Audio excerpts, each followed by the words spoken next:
Na siku hii ya leo nina hoja 6 ambazo nataka tuzichanganywe au tuziangazie. Na hoja yetu ya kwanza tutakuwa tunaangazia Biblia ya Wanaprotestanti, ambayo pia tunaweza kusema ni Biblia ambayo inatumika sana, au Biblia ya sasa au Biblia ya kawaida. Na kwa jumla tunajua ya kwamba Biblia hii ina vitabu 66, ambapo Agano la Kale lina vitabu 39 na Agano Jipya lina vitabu 27. Kwa hivyo hii ni Biblia inayotumiwa na makanisa mengi ya Wanaprotestanti, na ndiyo inayojulikana kwa wengi kama Biblia ya kawaida. Na tofauti kuu ni kwamba vitabu vya ziada, tunaona kwamba Biblia ya sasa ya Wanaprotestanti haihifadhi vitabu vya ziada kama vile kitabu cha kwanza na cha pili cha Makabis, kitabu cha Henoko, kitabu cha Jubilees.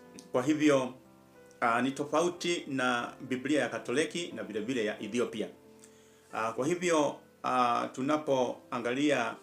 tunapoangalia mchakato wa the canonization of the Bible, tunaona kwamba makanisa ya Wanaprotestanti yanafuata mchakato wa kuchagua vitabu vinavyoonekana kuwa vya kweli na sahihi kulingana na mafundisho ya mitume na vile vile udhibitisho wa kihistoria. Na tunapoangalia hoja ya pili, tutaangazia Biblia ya Katoliki. Na maelezo ya jumla katika Biblia hii au katika kitabu hiki, tunaona ya kwamba kitabu hiki kina vitabu 73. Agano la Kale lina vitabu 46 na Agano Jipya lina vitabu 27. Na Biblia ya Katoliki inahusisha vitabu vya ziada ambavyo Wanaprotestanti hawakubali. Kwa hivyo vitabu hivi vinaitwa Deuterocanonical books, na ni 7 katika idadi, kama vile kuna Tobit, kuna Judith, kuna Maccabees, kitabu cha kwanza na cha pili, vile vile kuna Baruch, kuna vile vile kitabu cha Siraki au Ecclesiasticus.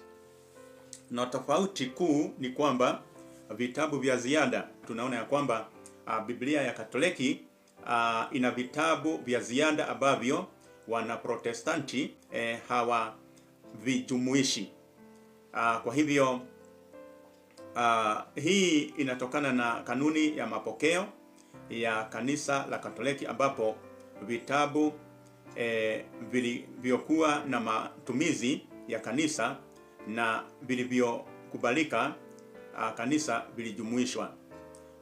Na tunapoangalia mchakato wa kanoni au the canonization of the Bible katika kitabu hiki au Biblia hii ya Wanakatoliki, tunaona ya kwamba makanisa ya Katoliki yalipitisha vitabu zaidi katika mchakato wa kuchagua vitabu vinavyojumuisha Biblia yao kwa kujikita zaidi katika mapokeo na mafundisho ya kanisa. Kwa hivyo katika hoja ya tatu, tunapoangazia Biblia ya Ethiopia au the Ethiopian Bible, tunaona ya kwamba Biblia hii inatumiwa na the Ethiopian Orthodox Church ambayo inaitwa Tewahedo Church. Na maelezo yake ni kwamba kitabu hiki kina vitabu 81, Agano la Kale likiwa na vitabu 46 na vile vile katika Agano Jipya ikiwa na vitabu 35. Na Biblia ya Ethiopia ina vitabu zaidi kuliko Biblia ya Katoliki na vile vile Biblia ya Wanaprotestanti. Na vitabu hivi vya ziada ni vya mapokeo ya kanisa la Ethiopia, ambalo lina historia ndefu na utamaduni wake wa kipekee. Kwa hivyo vitabu vya ziada ni pamoja na Maccabean wa kwanza au kitabu cha kwanza na cha pili, ambacho ni tofauti na kitabu cha au vitabu vya Maccabees. Vile vile kuna kitabu cha Henoko ambacho kinatajwa katika kitabu cha Yuda sura ya kwanza mstari wa 14. Vile vile kuna kitabu cha Jubilees na vile vile kuna kitabu cha Baruku. Na vitabu hivi vinaonekana kama kwamba ni vitabu vya asili katika utamaduni wa kanisa la Ethiopia, na vinahusiana na historia ya mapokeo ya Uyahudi kabla ya Kristo. Na tofauti ni kwamba vitabu vya ziada vya The Ethiopian Bible, tunaona ya kwamba Biblia ya Ethiopia ina vitabu vya ziada kuliko zote, na kitabu cha Henoko na vile vile kitabu cha Jubilees Wayahudi kabla ya wokovu wa Kristo.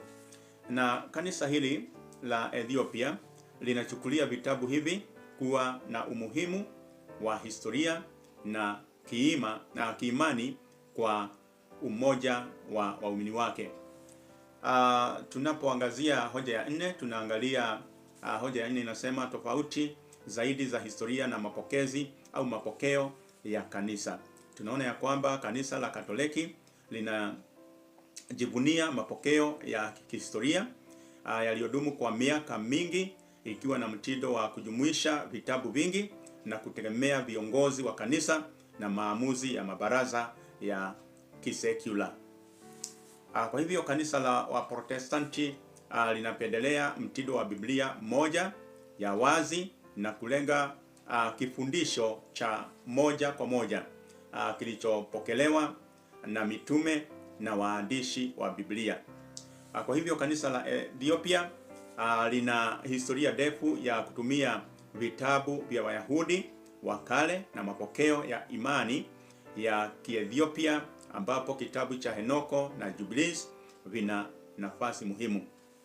Na hapa katika hoja ya 5 ni swali ambalo linasema, je, inamaanisha nini kwa waumini kulingana na sasa tofauti ambazo tumezipata kati ya vitabu hivi vitatu, Biblia hizi tatu, inamaanisha nini kwa muumini, mtu ambaye ni muumini wa kanisa la Kikristo?